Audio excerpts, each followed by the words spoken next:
engage their hearts, develop their skills and talents, and really make a difference in the wider society and in who they become.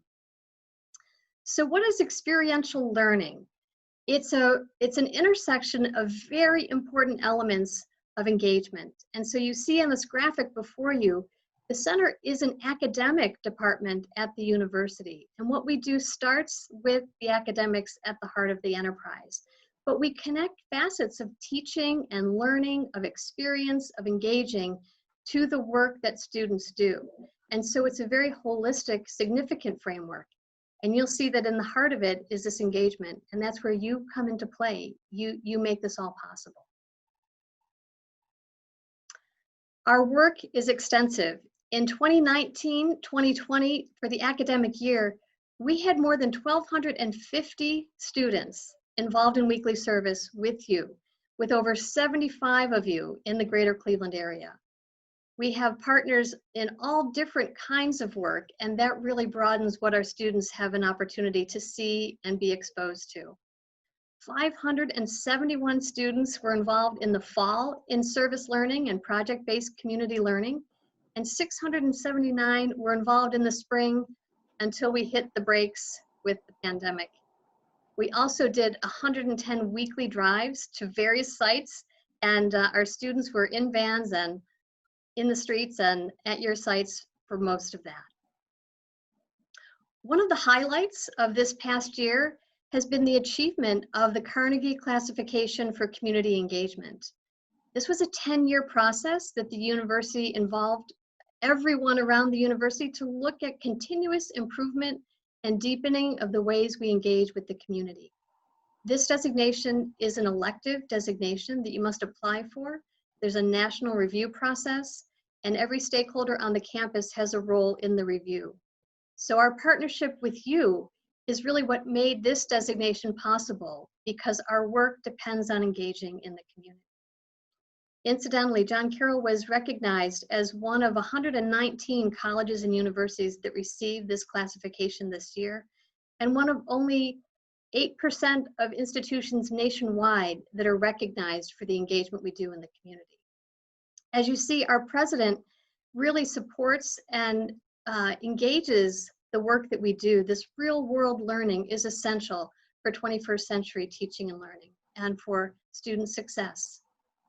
Well, like you, on Tuesday, March 10th, when Governor DeWine made the recommendation to Ohio-based institutions to transition to online learning for the foreseeable future, we did. We had to, and so did you. With all courses moving online in a matter of 4 days, the pivot was almost instantaneous, but it also meant that a lot of the work that we were doing face-to-face and in your service placement sites was suspended indefinitely. And so as we recognized this challenge before us, we quickly tried to pivot and think about your needs and find ways to continue to engage students virtually. And so the website that we put together in a matter of 4 or 5 days, thanks to the work of the entire team and especially Carolina for her design work, we were able to continue to find ways to learn, to advocate, and to engage. It looks like we're going to need this website for the fall as well, because things change by the day and by the week. As we look at engagement then, we also moved Jesuit Day of Service to Jesuit Week of Service. And this actually enabled us to expand the reach. We had people in 10 different states joining us. We had more than, I think it was close to 300 participants who sustained their engagement with us all week long. And we also used this opportunity to showcase your work by looking at the focal points Monday, Tuesday, Wednesday, and Thursday. Each day of the week had a different theme and focus, and that allowed us to educate about the work you do, to find ways that students could continue to do advocacy in the midst of this pandemic, and to teach them ways that they could be of service even if it was from a distance. Well, what else is part of our future then? JCU in the City is an ongoing initiative from the center, and we are really working to focus and sustain our commitment to a deep sort of listening to the needs of the community. We're hoping to take the work that we do to a deeper level, and we're also working with Neighborhood Connections to listen and dialogue at the grassroots and neighborhood level so that we continue to find ways to more effectively and intentionally leverage the teaching, research, and service of John Carroll. As part of JCU in the city, we have an internship program. On the screen, you see some of the nonprofit partners that have hosted our interns over the past 3 years, and we want to say thank you. We know from the students who have been involved in longer-term internships at your sites that they are life-changing and skill-building, and so we thank you. One of our new initiatives that you might see rolling in the fall, although with the pandemic, you never know, is a collaborative project between the Center for Service and Social Action and the Bowler College of Business. Our students were working this past spring semester in their entrepreneurship classes to develop a social enterprise and a for-profit enterprise to look at ways students could really learn and serve. So this Food Buggy project is hoping to roll this fall. The unit that you see there on the screen arrived on campus about 2 weeks ago, so we're ready to go, but we'll have to wait and see when the time is right. We also encourage you to think about what we can do in these new times. We know these are challenging times, they're uncertain times, and there's a lot of fear and anxiety. There's even more economic uncertainty, and there's significant suffering and hardship. And so we encourage you to help us to think outside the box, to get creative, to talk with us and brainstorm with us about ways we can continue to partner with you in new and even more relevant ways right now. It may look very different from what we've done in the past, and we're wide open. So we have a survey at the end of our time together where you can tell us a little bit more about what your needs are, and we commit to working with you to find ways we can partner ever more importantly this fall. That being said, I want to thank you for all the ways that the projects that we do with you matter, for the ways students have significant opportunities. On the screen before you, you see just a few quotes from students about why they have loved the opportunity to get out of the campus, get out of the classroom, and learn firsthand from the clients that you serve and minister to and with. And that's a life-changing thing.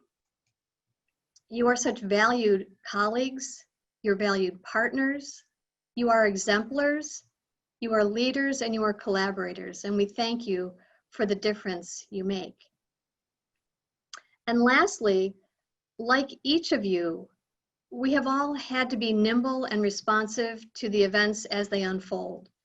And so much of this is beyond our control, which is very hard indeed. But not being able to see around the corner gives us the opportunity to stay in touch and to continue to think about ways that we are united in this work and that together we can do so much more than we can do alone. So again, I thank you for joining us. I'll turn it back to John for the next part of our program. Thank you, Sister Katherine, for that update and for your words. Next, I'm excited to introduce Dr. Tiffany Galvin Green, JCU's Vice President of Diversity, Equity, and Inclusion. Dr. Green oversees the Center for Student Diversity and Inclusion, the Student Accessibility Services Office, the Title IX Office, and JCU's Faculty and Staff DEI Training and Development. Dr. Green hails from Detroit and is a graduate of the University of Michigan and Northwestern with her doctorate in organizational behavior. She brings experience as a former CEO and professor of management, and most recently provost for inclusive excellence at Vanderbilt University. Dr. Green has said that she comes to work each day at John Carroll, asking the tireless question, what more can be done to make sure everyone is able to bring their best? So without further ado, I welcome Dr. Green. Good afternoon. It's a pleasure to be able to be here today to introduce myself and what I've been up to, despite all of the upheaval that's going on, and to get an opportunity to meet our campus partners and explore more what we're all doing here at the university and how we can coordinate our efforts more with the community.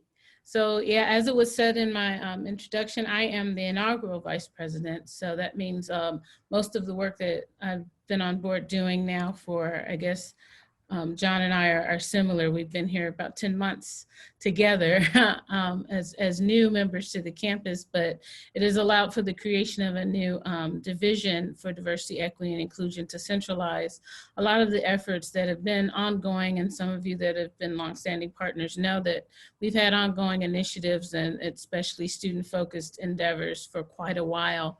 But now we have a home and a central base and the Division for Diversity, Equity, and Inclusion that includes every aspect of what we are able to do for faculty, students, and staff, as well as some outreach efforts with community partners. And we've even been able to link in alumni and some of the endeavors that we're doing more recently. So this gives a good overlay of what is a part of the new division. It's been a change in structure to bring more coordinated programs. And pre and post COVID, we'll hope to see the expansion of roles and opportunities, although the pandemic has actually brought us different types of opportunities and different ways to do our programming that we hope we can expand and build on as we move forward. So I'll tell you a little bit more about our vision and work we've been up to on the next slide. We're committed, this isn't an official, we don't have an official vision statement for our division. We are part of what was already put in place with the strategic plan for inclusive excellence. But I thought I would communicate to you sort of my personal vision and how I'm driving the work for DEI. So that we're committed to do the work that we need to do. We still know that we can fall short. There's many places where we still need to grow in terms of our demographic diversity at all levels, staff, faculty, and students, as well as purely examining structures and systems and practices that we may have in place and behaviors that need to be examined. And so by having a department like mine and in working with other offices across campus, we will be addressing more systematic injustices that have been happening on campus for a while, just to make sure that, like John said, I believe that we should be a campus where everyone can thrive and feel as though they belong.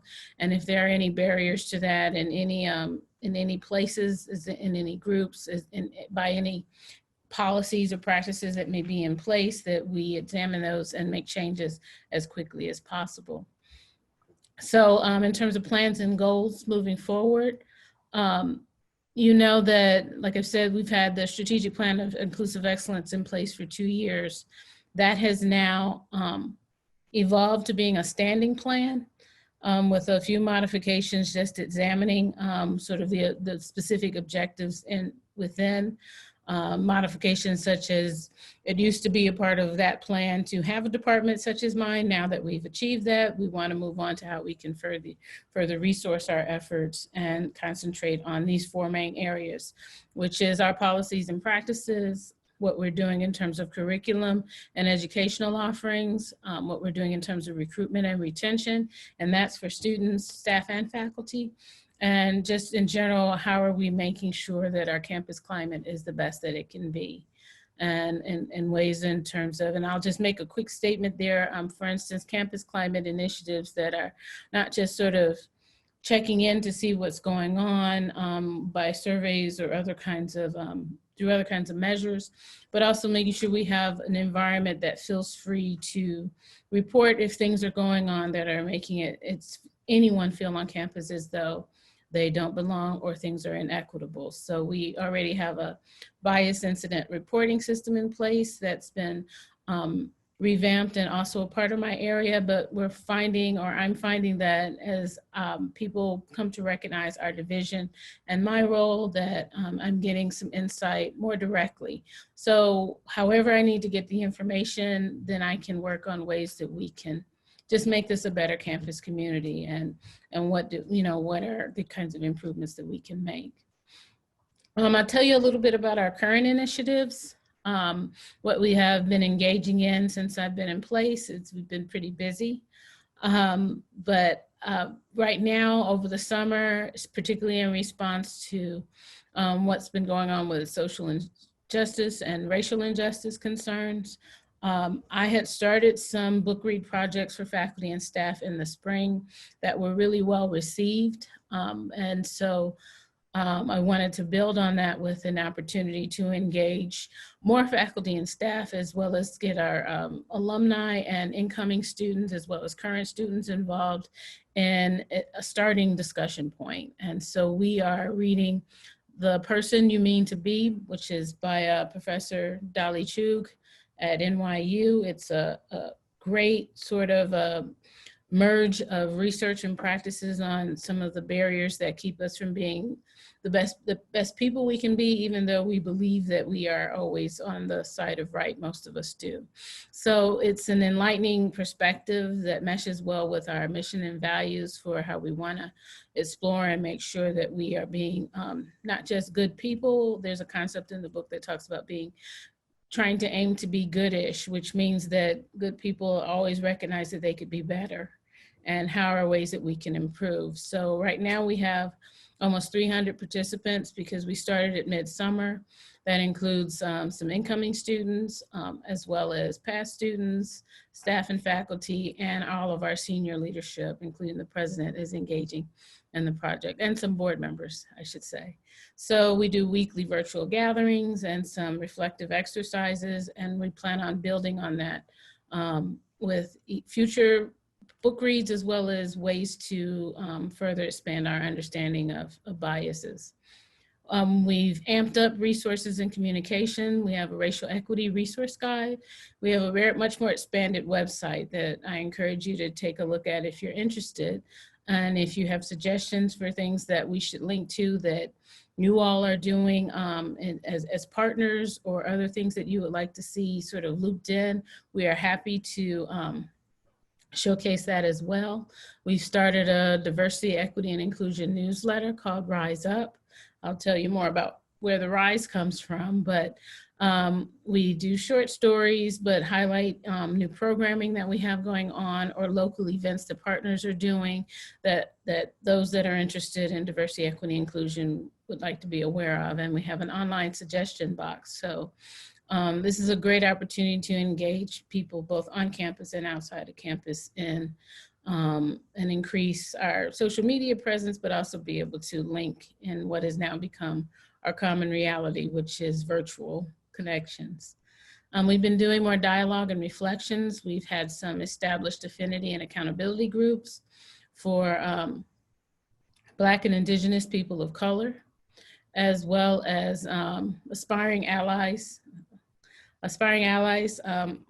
racial allies, I should say, a group to discuss sort of how to be a better anti-racist allies is what that stands for, aspiring anti-racist allies group, for discussing sort of ways to become better partners in the conversations, or ways that we can support.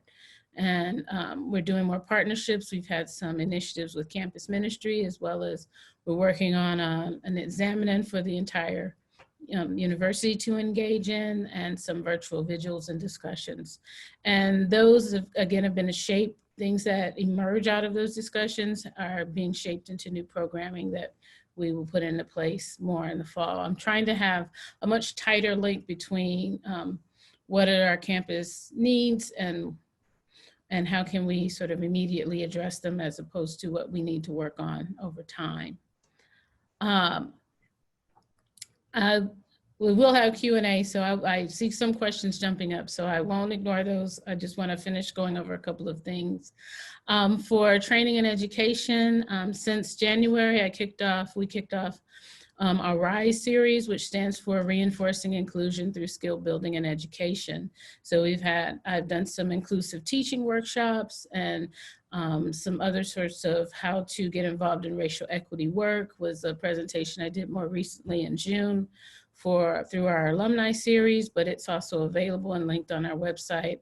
And you can actually see that particular training if you're interested in it. We're doing some articles, we're tailoring some trainings for specific departments. And for the first time this year and moving into the fall, we had some required online diversity training for our students, staff, and faculty. For our staff and faculty, we got 93% of the campus to take the online diversity training courses, which were a couple of hours of training. That difference in who didn't would have to is just reflected in faculty or staff that are not full-time. And we are requiring all incoming students to do online diversity training in the fall, and then we will continue to get all current students required as well. Some of that was interrupted with the move to online in the spring. And then lastly, we're constantly we have some new established policies to help with how we are sort of more equitable practices on campus. I've worked in terms of creating some programming for faculty and staff recruitment. I work very closely with HR on that. And hopefully I'm moving into a discussion with academic affairs on how we can revisit our curriculum and be more integrated with not just what students get in CSSA, but what they are receiving in their curriculum. And there's very specific action steps to still be taken that came from Black Student Alliance groups that made some recommendations in the past few years. We've had an LGBTQIA workforce that has set some recommendations. And again, the Strategic Plan for Inclusive Excellence, that's the SPIE. All of that centers us on not just sort of having dialogues and educational opportunities, but really examining our practices over time.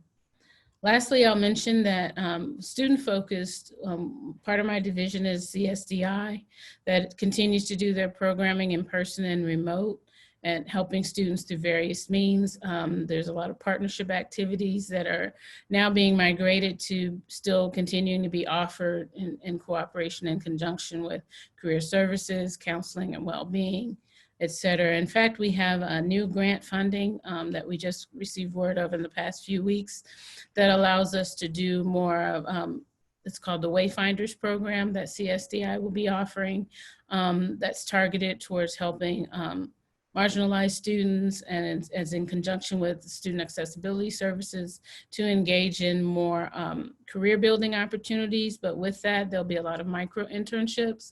And so there's opportunities to build on what our students might be able to do in terms of internship opportunities with partners like yourself or other partners that we currently work with. So that's again another sort of co-department, co-sponsored program way that we are bringing increased help and attention and focus to our students and those that may feel even more marginalized, to make sure that they are having as many opportunities to engage in local community, engage in local needs, and also build their strengths and their leadership strengths and their career advancing opportunities through the type of service or other opportunities that they engage in. So that's it in a mouthful. I wanted to leave some time for a Q&A. So I'll take questions. I don't know if John has recommendations on how we want to best do that. Yeah, thanks, Dr. Green. Thank you for your time and sharing. It is time for questions, so I invite our participants to type their questions into the chat function. I know we've got a few of those already, and to begin, I think we had Sadie Sandlin ask how many persons make up your individual division, Dr. Green? My division is 9 people right now in terms of staff and faculty, but during the school year, we do have graduate students as well as student employees opportunities either through student employment or internships that also take part. That 9 does not include, like we have a peer mentorship program. So that's a great deal of student employees where older students pair up with incoming students that have self-identified as wanting a mentor, and they work with them throughout the school year in terms of checking in, giving advice, other types of direct programming. So we rely a lot on student engagement and graduate student involvement to support what our department is now. Excellent, thank you. And can you talk a little bit more about that incident bias report system as well, just how it works and who has access to that? Everyone has access to, again, you can find it linked through our website, but what we try to do is we have a anti-discrimination policy on campus, as well as anti-harassment and hate-free practices. And what we have established is a way for you to submit anonymously or not anonymously if you feel as though you've witnessed something or you've personally experienced something that you feel is bias, discrimination, or even harassment. If it verges on the cases of discrimination and harassment and is gender-based or gender violence-based, we of course have Title IX that takes in official measures. If it's something that rises to the level of conduct issues, part of the team that responds to those incidents includes representation from human resources, as well as representation from residence life and dean of students.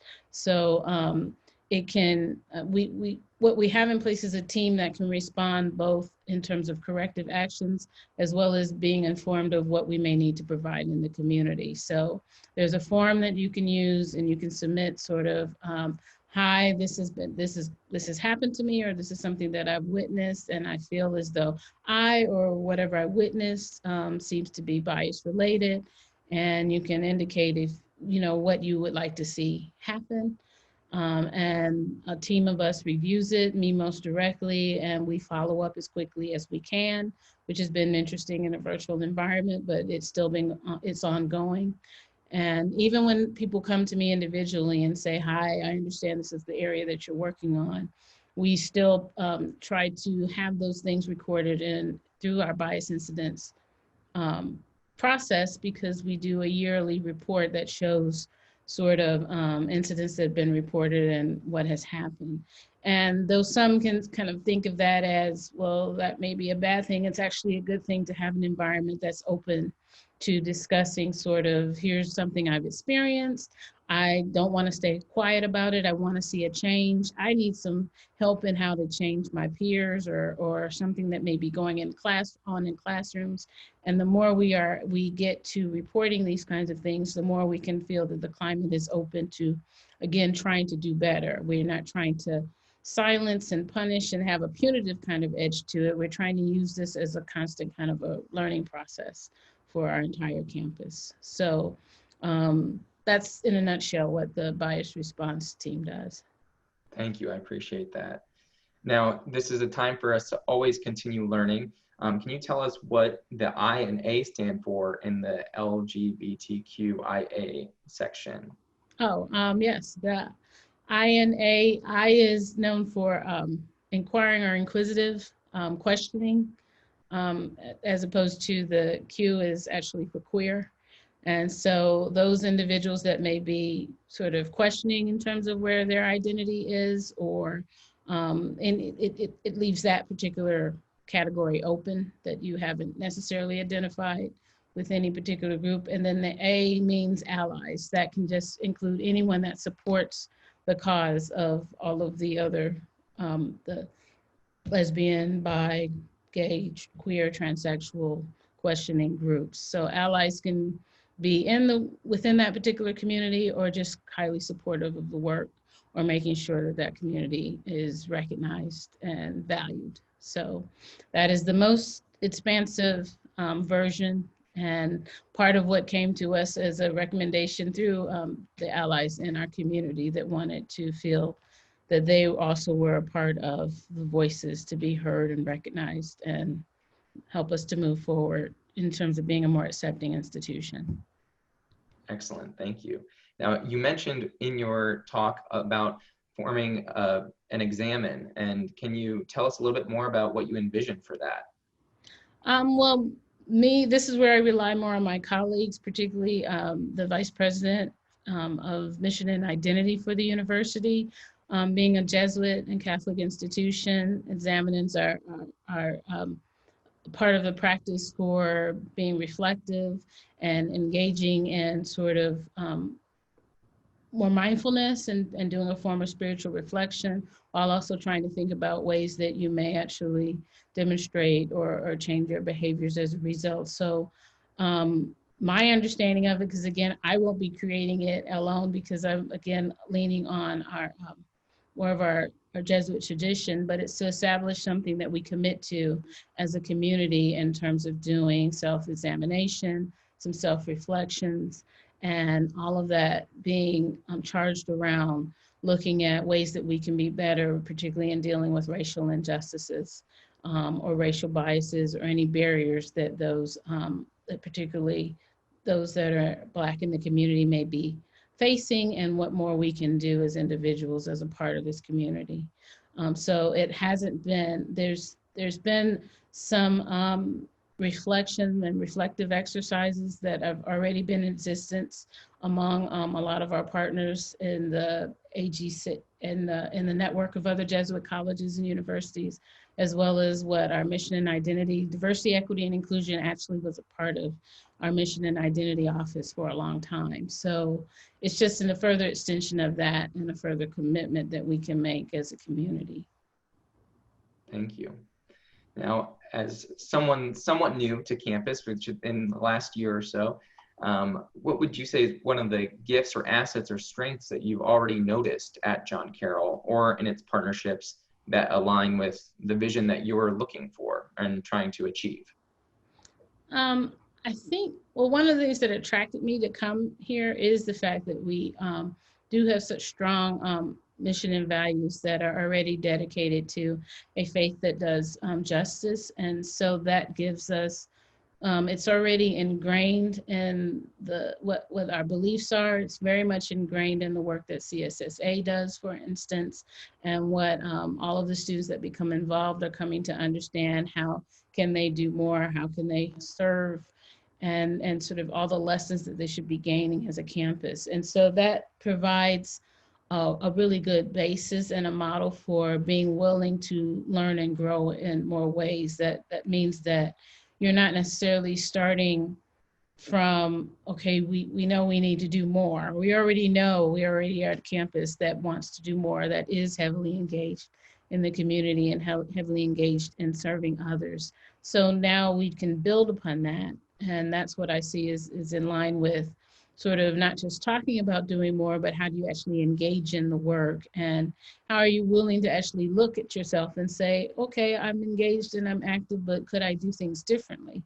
Or is there a way that I can become involved in what does being involved actually mean? What does being an ally and the support really look like? And all of that is really good grounding for the kind of work that needs to be done to really make all of our systems more equitable. So we have a strong foundation for it. We're already talking the language. Now that just means that we learn about how to do things in different ways.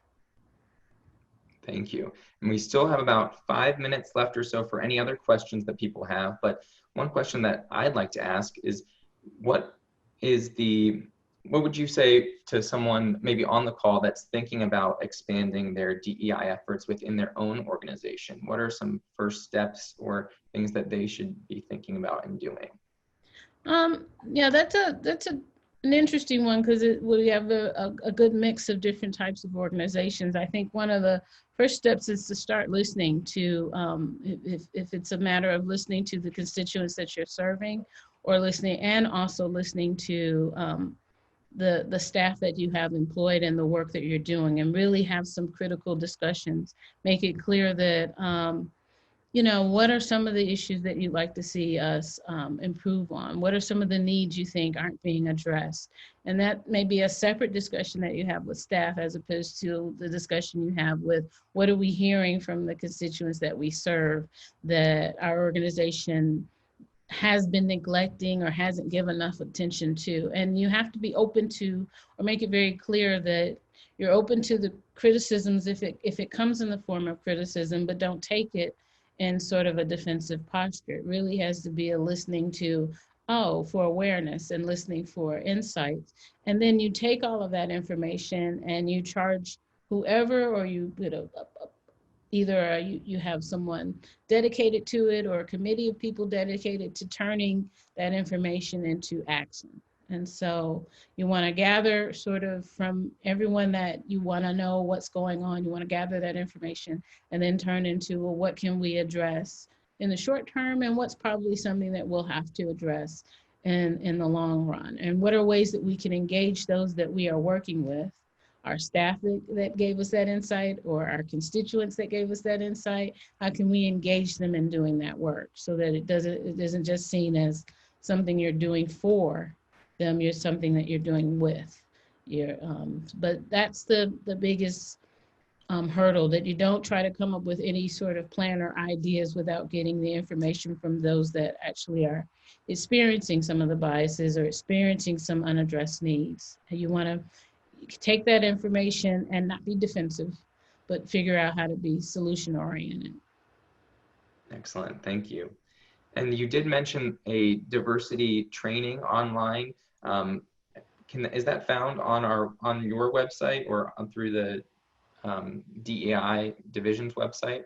Well, the online training that our students have been taking and our faculty and staff is offered through a national contract that we have with EverFi. So that comes along with different sort of compliance kinds of trainings that we may take as employees, and then there's other training that we've had our students take that are student focused, sort of how to understand conduct issues, understanding sort of policies in regard to alcohol and things like that. So we have been able to roll into those same kinds of requirements, a DEI training, and that's what the online requirement has become. Now, in terms of resources that are available to anyone, like I said, I put together a workshop on how to become more engaged in racial equity work, and that was offered and recorded through our alumni area, but that recording is available and there's a link either from our diversity website, jcu.edu/diversity, or you can even find it through JCU.edu, the alumni area. But that particular training that was offered is available to be viewed, and others that we've been offering, we've been moving them on in this virtual world. We've been trying to record and have them available for people to watch. As we have other offerings, again, and we make them open, those would be announced in our RISE newsletter, so everyone or anyone can subscribe to that. And if they're open to the broader community, which most are in this age, you're certainly welcome to join any future offerings as well. And you can contact me directly too if you'd like to see some sort of partnership, or you think there's something that I can provide or our office could provide to you as community partners. I'm happy to figure out ways that we can do that together, because anything we do working with you all helps us to understand our partners and what their needs are, and that helps us to work with our students more closely in the kind of work that they're engaging in. Well, thank you so much for all of your information you've shared and for being with us today. Again, a virtual round of applause for Dr. Green as she's here with us today. So thank you. Thank you for this time. Our keynote speaker today is a lifelong civil rights activist and one of the most respected preachers in the nation. Reverend Marvin A. McMickle is a thought leader, a prophet, a preacher, and one who has served as pastor of Antioch Baptist Church in Cleveland for nearly 25 years, from 1987 to 2001, before becoming the 12th president of Colgate Rochester Crozier Divinity School in Rochester, New York in 2012. Reverend McMickle is now back at Antioch Baptist Church, serving as interim pastor, and he is no stranger to academia. Reverend McMickle previously served as professor of homiletics at Ashland Theological Seminary, and in 2009 spent a semester as visiting professor at Yale University Divinity School. He's also taught at Case Western Reserve, Cleveland State, Princeton, and Fordham Universities. A prolific author, Reverend McMickle has authored more than 15 books and dozens of articles that appear in professional journals and magazines, including resources on preaching, ministry, and African American history. Just 2 weeks ago, Reverend McMickle was featured on Spectrum News's Voices for Change segment, which was an extraordinary testament to his work and his vision. I extend the warmest welcome to Reverend Marvin A. McMickle, whose keynote is entitled The Transformative Power of Collaboration. Welcome. Thank you very much, and good afternoon to everybody who is a part of today's discussion. I'm very grateful to Sister Katherine for inviting me to be a part of this conversation. Deeply committed to the work that is done by nonprofit agencies across the country. Almost every place that I have lived and worked, from New York City to New Jersey to Cleveland to Rochester, and now back in Cleveland again, I have sought out opportunities to work with nonprofit agencies, whatever their focus might be, because I believe that they play such a crucial role in the life of our society. And so I'm honored to be able to share with all of you this afternoon around that general issue of the absolutely essential role that nonprofit groups play in our country. I have given Sister Katherine 3 questions that we will be able to talk about when we are through. But before we get to those, I want to simply give you 3 points of reference for our discussion this afternoon. Here is the first one: that nonprofit work should be viewed as essential to any society as any job that is done for maximum economic return. I repeat, it is important for a nation to understand that the work of nonprofit groups is as essential to the life and health of that society as any job that is done for maximum economic return. Now, to that end, I want to reference one of the most noted of African American theologians and scholars. He was well known between the 1920s and the 1970s. His name was Howard Thurman. And Howard Thurman introduced a concept during his career that he called maximum contagion. C-O-N-T-A-G-I-O-N, maximum contagion. Now, by that phrase, what Howard Thurman was referring to was spending his life in such a way that whatever the values that were present in his life were might be almost contagious. That is to say, they might spread out, they might impact, dare I say it, they might even infect in the most positive of ways the lives of other people. And so he said, whatever I do with my life, I want it to have maximum contagion. I want the world to be a better place because they have caught whatever it was that they saw in me. Now, that doesn't make much sense until you see what he was using maximum contagion over against, which was what he called maximum personal benefit. He argues that there are 2 ways by which a person can live their lives. They can spend their lives invested in activities and values, programs that have the ability to be contagious in the most positive sense of the word. They can be contagious in terms of justice. They can be contagious in terms of acts of kindness. They can be contagious in terms of acts of personal empowerment of those who are currently living on the edges of society. But it is your intention to spend your life being sure that the values that drive you are being picked up by other people. That is maximum contagion. Maximum benefit is all about you. It's about the size of your house. It's about the size of your car. It's about the size of your resume. It's about the size of your bank account. It is how much have you gained for yourself, whether or not your life has had any impact on the broader culture or society. There is a line from a famous hymn by Harry Emerson Fosdick, in which he references people who are rich in things, but poor in soul. You can be maximum contagious, or you can be maximum benefit. It is up to you. My belief is that those of you who are involved in nonprofit work have already made that decision and have committed yourself to a life that has maximum contagion as its outcome. That's the first point. The second point has to do with this. Very few things are going to happen that will make this world a better place that do not involve massive amounts of teamwork and collaboration. No one person, no one entity, no one agency by itself is going to bring about the changes that are necessary in order to transform this country.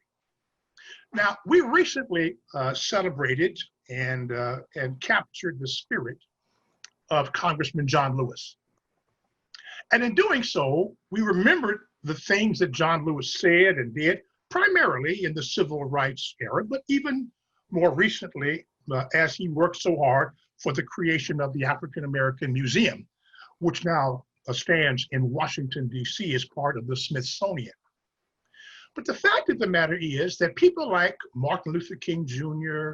and John Lewis and Andrew Young and others were not the only ones who were involved. There was maximum teamwork, maximum collaboration that was going on that involved many other people, whether the world knew their names or not. Now, here's a little test for those of you who think that you know a lot about the civil rights era and about the people who were largely responsible for its leadership. For instance, who was James Lawson?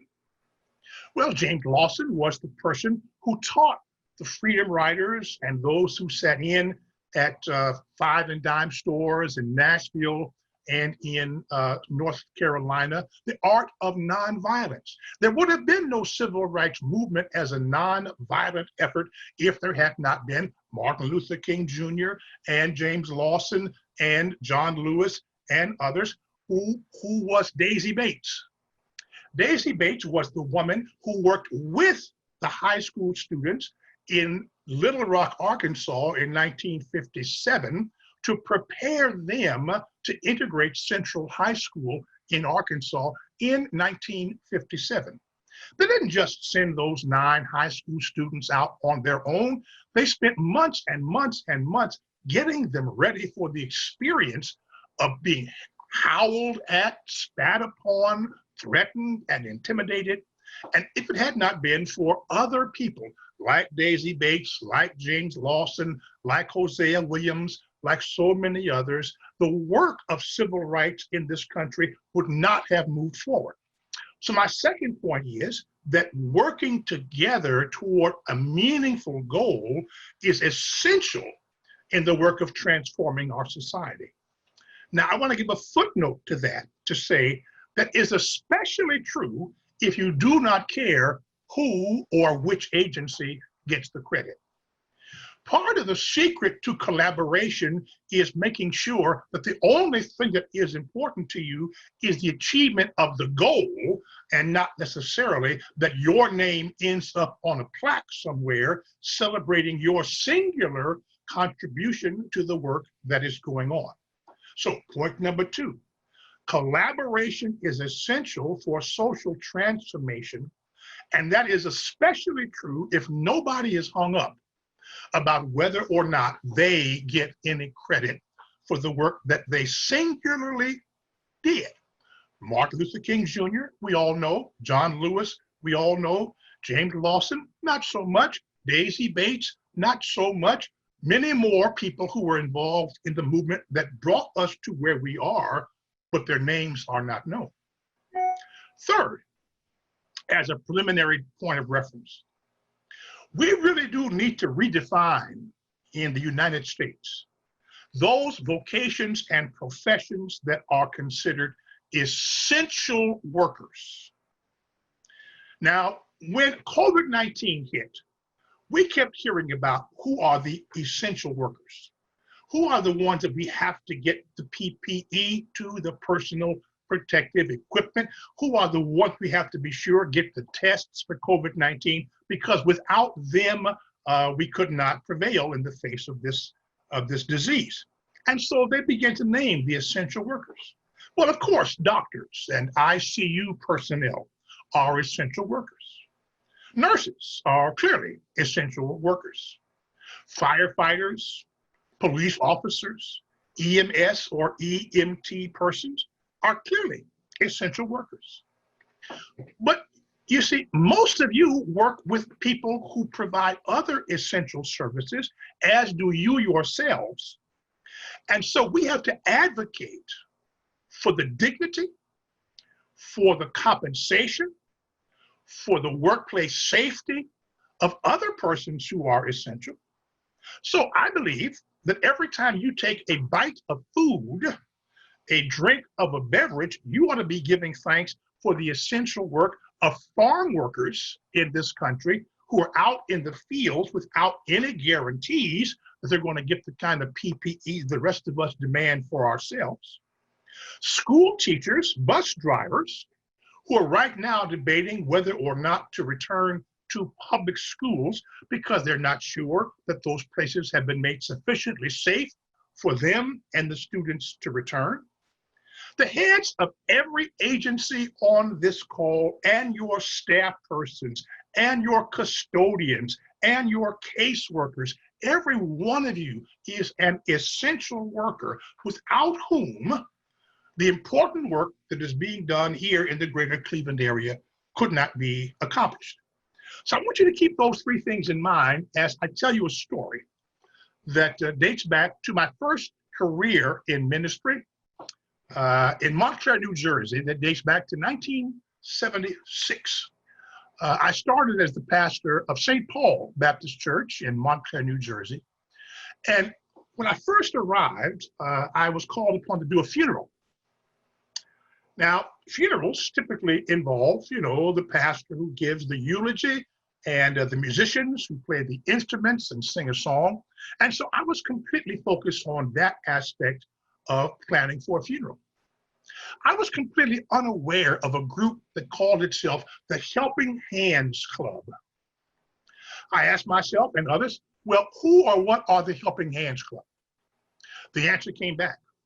The Helping Hands Club were a group of older women whose ministry it was on a voluntary basis to remain at the church while the family went to the graveside to bury their loved one either in the ground or in the mausoleum, whether it was a physical burial or following a cremation, so that when the family came back from wherever they had gone, in whatever the weather or the temperature might have been, there would be in the church waiting for them a hot home-cooked meal that would take their mind temporarily away from their grief and their sense of loss and allow them a moment of respite and renewal, a time of friendship and fellowship provided by the kindness of a group of persons who wanted nothing more for their services than the sense of maximum contagion.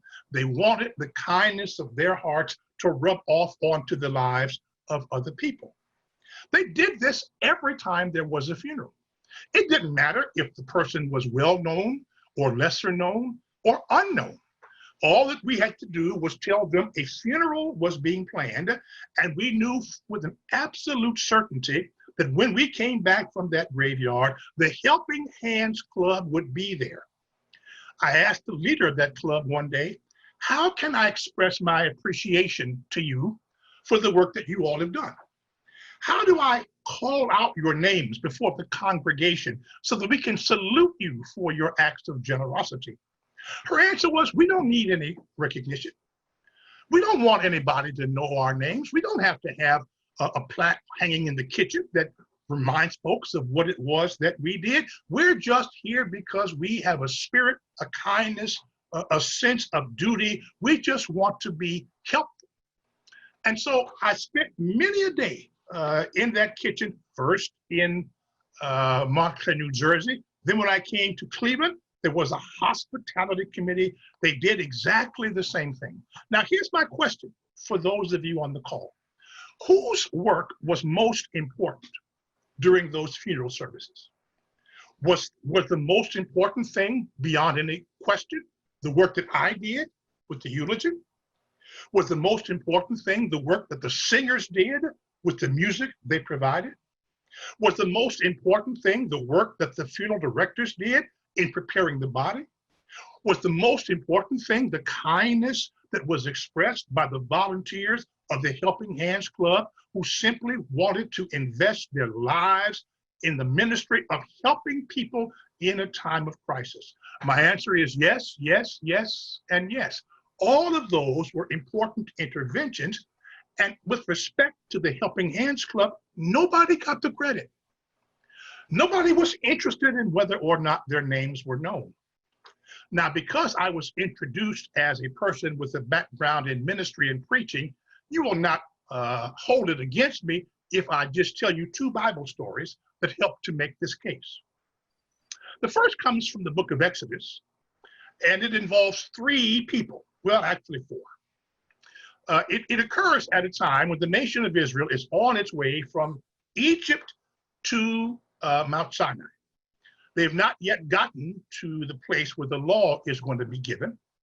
And on their way there, they encounter a hostile enemy called the Amalekites.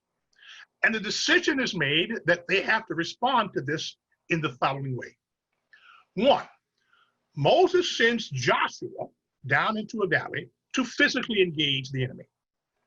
Two, Moses goes up on a mountain and says, I will hold up the staff of God, and as long as I'm holding that staff up, then we will prevail in the battle.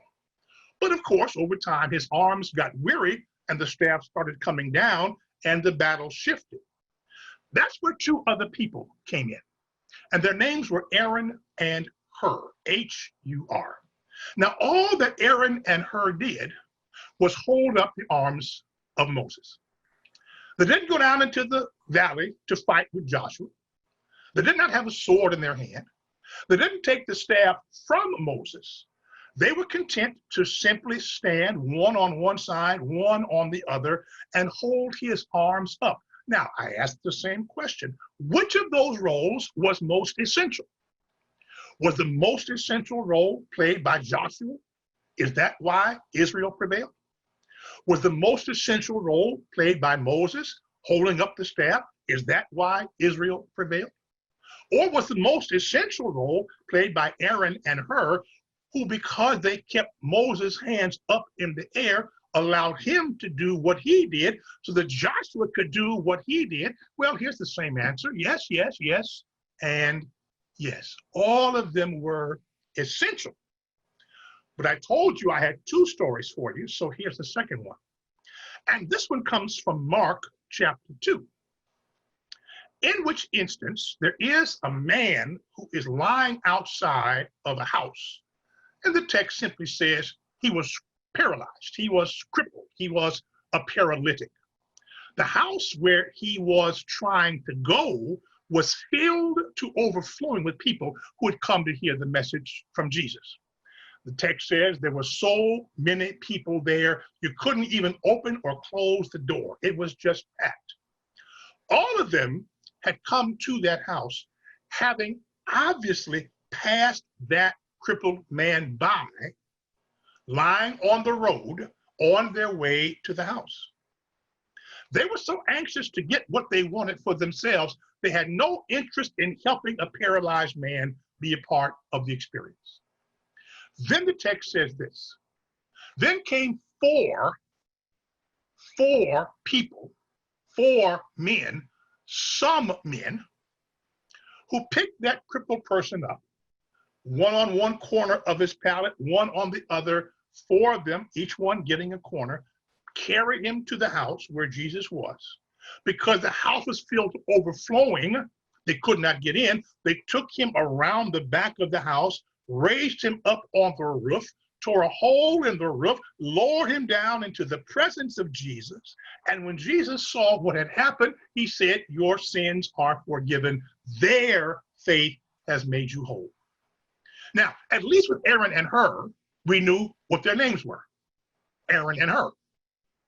I ask you, what were the names of those four men who did that exemplary task that literally restored life and health to a paralyzed man? What were their names?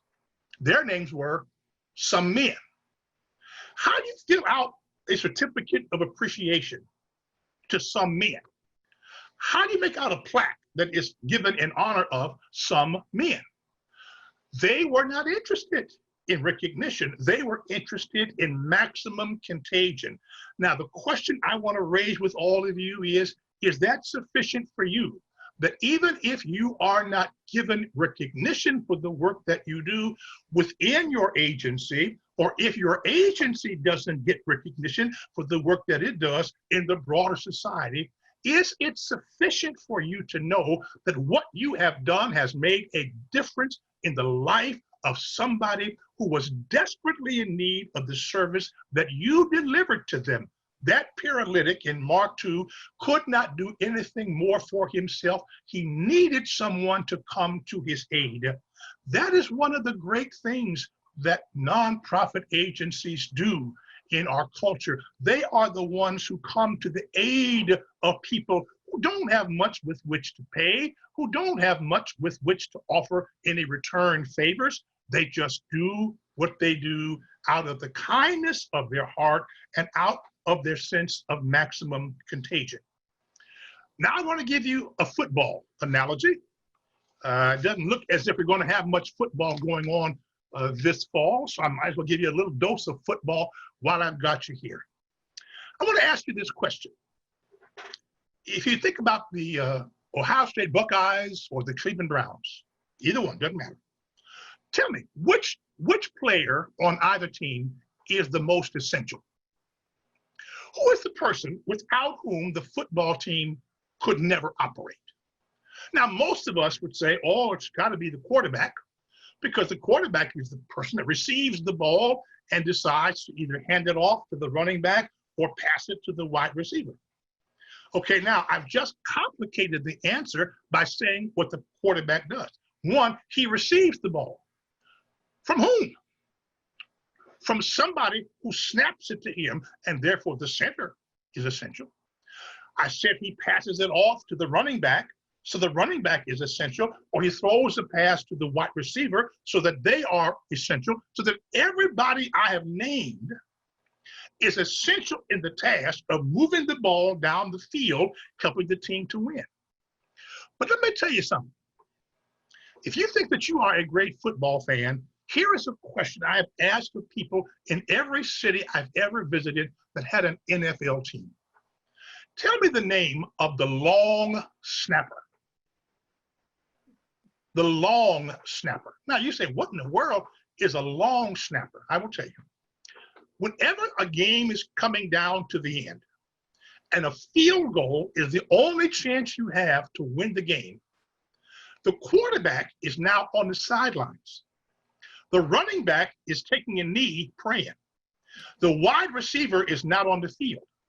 The only three people that matter in that moment are three names that most people have never heard of.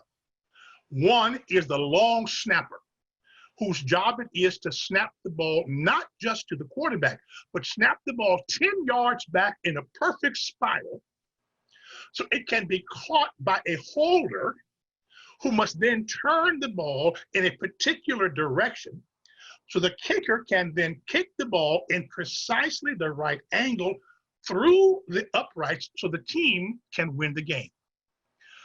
Multi-million-dollar quarterbacks are not involved. Internationally famous running backs have no role to play.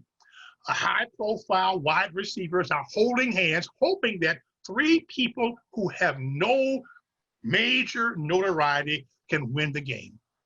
That's what can happen when everybody does what is their job to do. When the quarterback and the running back and the wide receiver do their job, when the long snapper and the holder and the kicker do their job, and when none of them is worried about which one of them gets the credit. So I want to come back now to my opening questions, and I want to revisit them with you again, and then we'll have a chance to talk about them.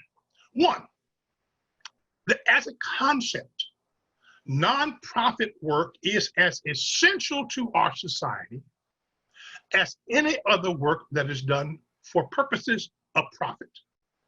So long as people can put maximum contagion as their priority over maximum benefit. Now, there are always going to be people who are in something just for the money, just for the fame, just for the fortune. You can't do much about that. That's just the way people are wired. But I celebrate people who made a commitment to the nonprofit sphere of work, because by virtue of doing that, they're putting the sense of profit someplace else.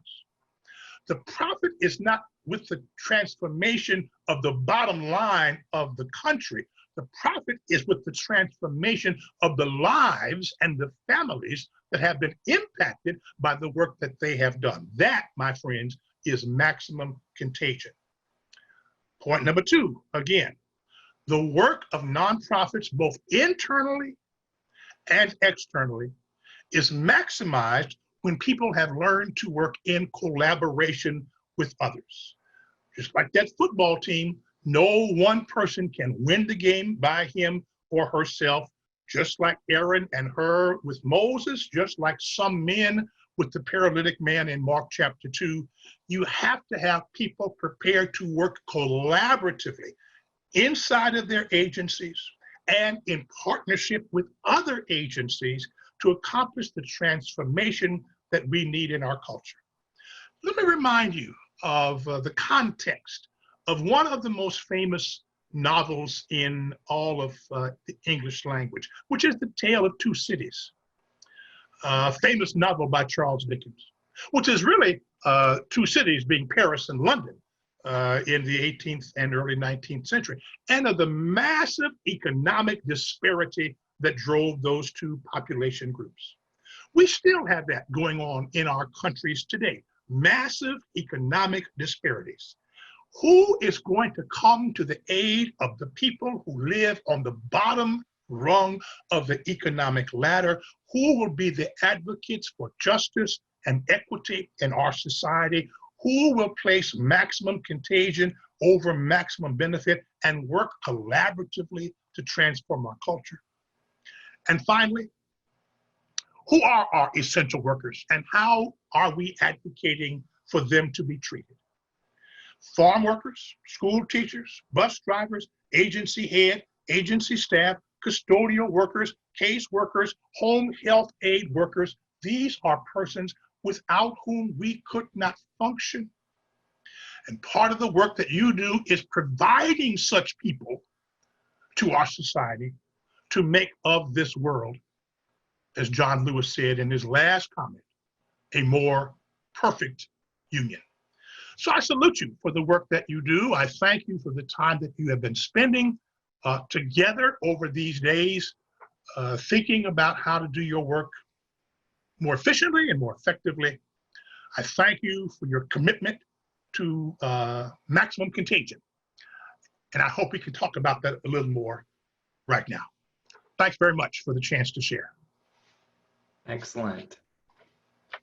Reverend McMickle, thank you so much for your inspiration, for the words that we really are hungry to hear, words of connection, community, collaboration. So may each of us be those agents of positive contagion, even without recognition, and help redefine who essential workers are, especially as we profit from the maximization of lives that are bettered because of the work we do.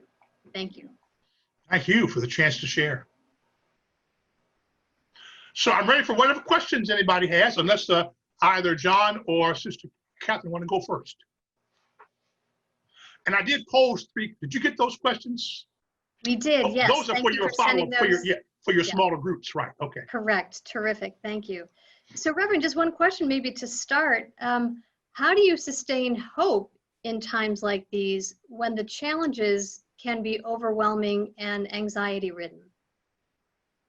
Yes, well, I can give you an answer in one of two vocabularies. I can give you an answer that is sort of birthed out of the experiences of the country, which is to say we have been through moments like this before. Sometimes it is a lack of memory that drives us into desperation. Let's remember, this country came through a depression. It came through 2 world wars. It came through the 1918 Spanish flu pandemic, which is about as destructive as COVID-19 is right now. So I'm not suggesting that there are ways to exempt ourselves from these moments of massive hurt and harm. What I am saying is we can endure it. We have to brace ourselves for the loss that will inevitably occur. But the nation has demonstrated an ability to overcome. Now, let me just make a quick reference to a political event that just occurred yesterday. Yesterday, with the announcement of Senator Kamala Harris being named to the Democratic Party presidential ticket, this is a massive step forward in our country. Those of us who are African Americans who are more than 50 years old can honestly say it never crossed our minds in our elementary school years. One, that in 2008, a Black man would be named to the ticket and become the president for 2 terms. And then that a Black woman, who, by the way, is the daughter of double immigrant parents, one parent from Jamaica, one parent from India, in a country that spent most of its earliest years defining itself by who was and was not white, that we're now having this level of diversity emerging on the national scene is, for me, enormously hopeful. And I just urge folks to draw hope from these current events. That's the sort of secular answer. But bear in mind, now I'm a Baptist preacher, so I don't draw all of my language from the plain dealer. After I finish with the plain dealer, I go talk to Jesus. And I hear about the things that God can do that nobody else can do. So my hope in the long run, clearly, is rooted in my personal faith that things are going to work out. I cannot impose that on anybody else, but I certainly have no intention of hiding it for fear that somebody might not agree. That's for them to take or leave, but that's who I am. And I don't think I could have made it in this world if I did not have hope in something that is bigger than what I can see with my own eyes.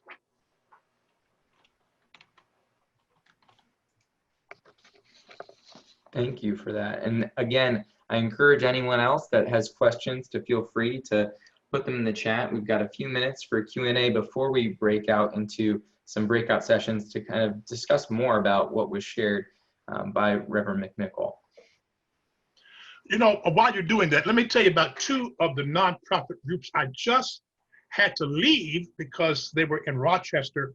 And so when we came back here, I could no longer be involved. One was called the Rochester Monroe County, RMAPI, Rochester Monroe Anti-Poverty Initiative. And what RMAPI was trying to do was to address the causes of generational poverty that had impacted the city of Rochester and the county of Monroe. And they said that there were really 3 basic reasons for it. One was the issue of structural racism that had to be addressed.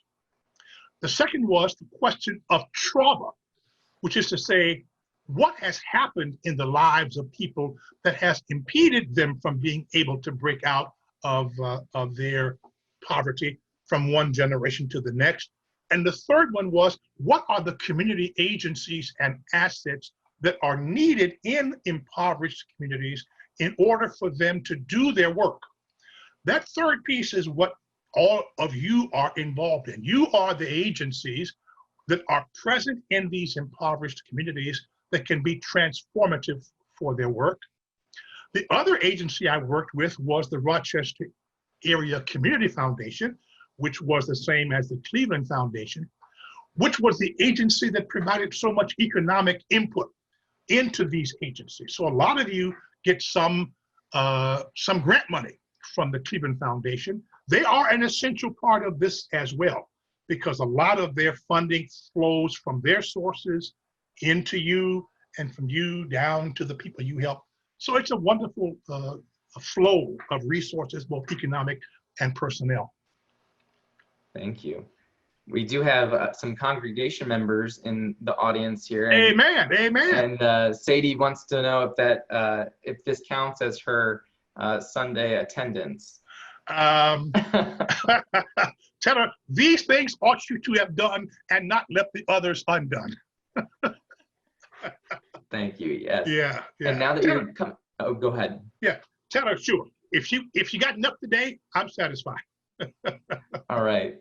Well, you shared with us what you were doing in Rochester. Now, coming back to Cleveland, I know you had spent a long time here before, but are you seeing anything with fresh and renewed eyes about our city and the region?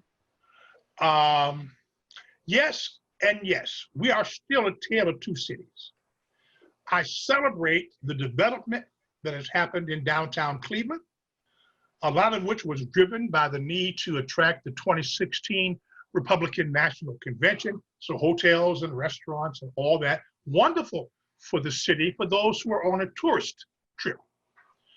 Travel 1 mile outside of East 30th Street, going in either direction, and what you will quickly find is the other Cleveland.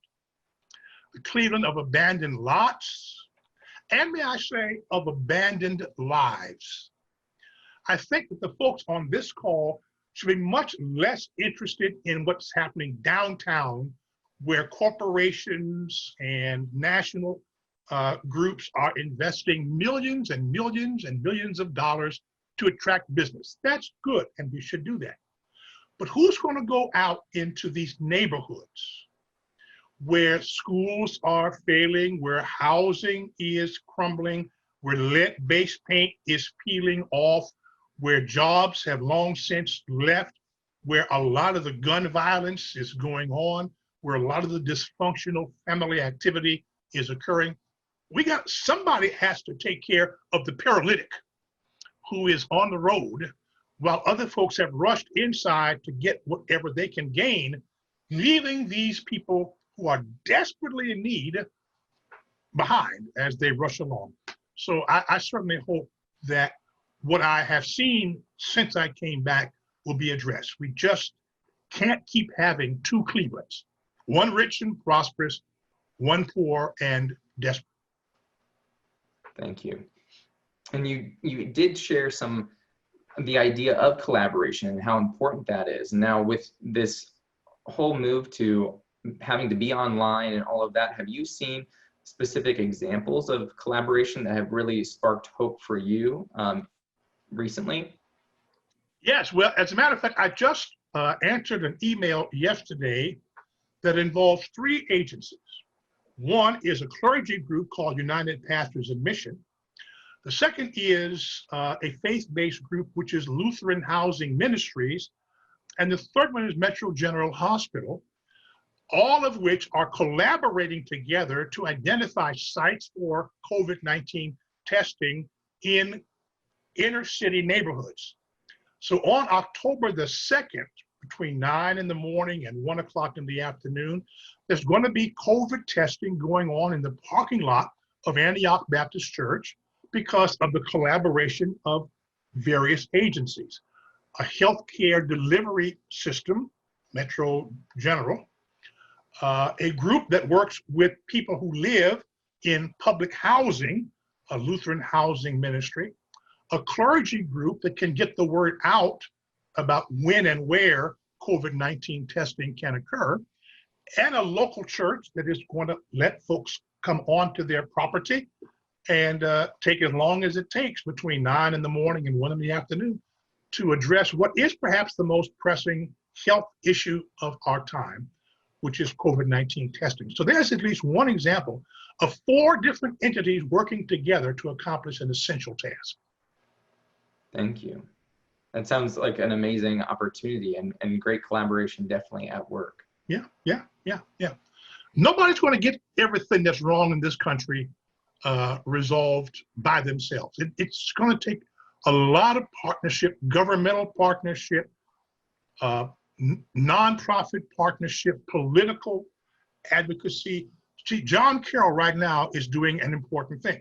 John Carroll right this minute is involved in a collaborative effort with all of these different agencies and with me to talk about how the work of the nonprofits can be done more effectively and more efficiently. So this, what we're doing right now, is a collaboration, which I hope will then be quantified as agencies go back to their respective areas. I had a chance to review the list of different agencies that are on here, and the areas in which you are variously and differently involved is just magnificent. Here's a theory that I had about pastoral ministry when I was the pastor at Antioch. We had a ministry that took the following pattern. First of all, we had a preschool ministry for early age children. Then we had a hot meal program, which parents could share in. Then we had 3 AA groups for those who needed that kind of attention. And then we had a job training program, which we ran through 501c3. And then we had an HIV and AIDS testing ministry. Now, none of those things could the church have done by itself. In order to have the preschool program, we had to have the state of Ohio. In order to have the loaves and fishes meal program, we had to have the Cleveland Food Bank. In order to have the job training program, we had to have the Urban League. In order to have the AIDS ministry, we had to have the Cleveland Clinic helping us to accomplish all of those things. So in every instance, the ministry of our church was impacted and empowered by other entities who brought skill and resource and credibility to the task. And so I've learned how to work collaboratively right from the beginning. Thank you.